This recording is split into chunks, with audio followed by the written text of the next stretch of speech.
வணக்கம் நண்பர்களே, கிச்சன் கிளாப்ஸில் பருப்பு பொடி செய்ய போகிறோம்.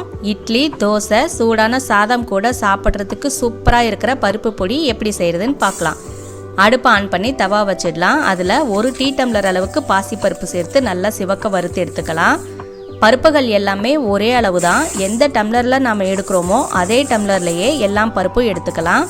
இப்போது உளுந்தம்பருப்பு அதையும் சிவக்க வறுத்து எடுத்துட்டு, பச்சைக்கடலை பருப்பு 1 டம்ளர் அதையும் நல்லா வறுத்து எடுத்துட்டு, துவரம்பருப்பு சேர்த்து அதையும் சிவக்க வறுத்து எடுத்துக்கலாம். அடுத்து 1 டம்ளர் அளவுக்கு பொட்டுக்கடலை சீக்கிரம் வறுப்பட்டுடும். அதனால ஆஃப் பண்ணிவிட்டு அந்த ஹீட்டில் சும்மா வறுத்தெடுங்க. இந்த காஞ்ச மிளகாய் காரம் இல்லாததுனால நான் 10 சேர்த்திருக்கேன். நீங்கள் உங்கள் காரத்துக்கு ஏற்ற மாதிரி சேர்த்திக்கோங்க. தேவையான அளவு கல்லுப்பு அதையும் லேசாக வறுத்து எடுத்துக்கலாம். அடுப்பு ஆஃப் பண்ணிவிட்டு பெருங்காயம், கருவேப்பிலை சேர்த்து வறுத்து எடுத்துக்கலாம். இப்போது இது எல்லாத்தையும் நம்ம நல்லா ஆற வச்சிடலாம். ஆறினதுக்கு அப்புறமா கொஞ்சம் கொஞ்சமாக மிக்சியில் சேர்த்து நல்லா பவுடர் பண்ணி எடுத்து வச்சுக்கலாம்.